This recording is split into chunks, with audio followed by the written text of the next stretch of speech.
Hello အားလုံးပဲမင်္ဂလာပါရှင်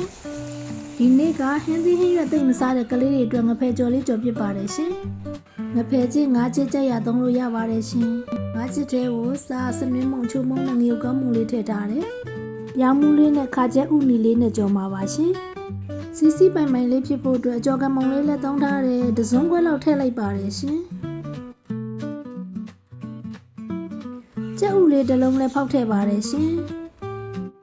ဒါဆိုရင်တော့အားလုံးသမအောင်ရုံးမှုလိုက်လို့ရပါပြီရှင်ငါးချစ်ထဲကိုငါးညီနဲ့တက်တာအောင်ဂျင်းကိုထောင်းပြီးတော့အရင်ညှစ်ထည့်ရပါတယ်ရှင်ဒါဆိုရင်တော့ဂျင်းနဲ့လေးမွေးပြီးတော့စားကောင်းပါတယ်ရှင်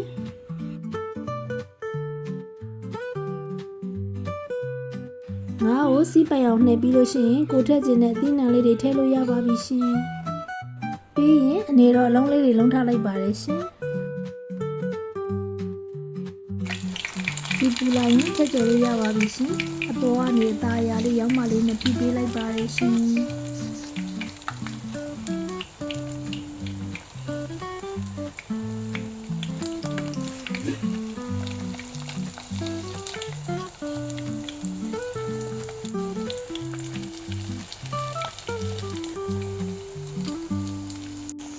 ဖြူရောင်လေးတန်းလာရင်တော့တစ်ဖက်လှန်ပေးလို့ရပါပြီရှင်အကြာကြီးတော့ကြော်စရာမလိုဘူးနော်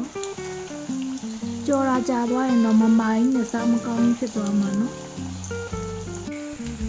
အားလုံးကြော်ပြီးသွားရင်တော့စီခဏစစ်ထားလိုက်ပါတယ်ရှင်ဒါဆိုရင်တော့ကလေးတွေကြိုက်တဲ့ငဖယ်ကြော်လေးရပါပြီရှင်အထဲမှာလည်းအသားလေးကနူးညံ့ပြီးတော့စားကောင်းပါတယ်ရှင်အမျိုးတို့လည်းကြော်စားကြည့်ကြပါအောင်ရှင်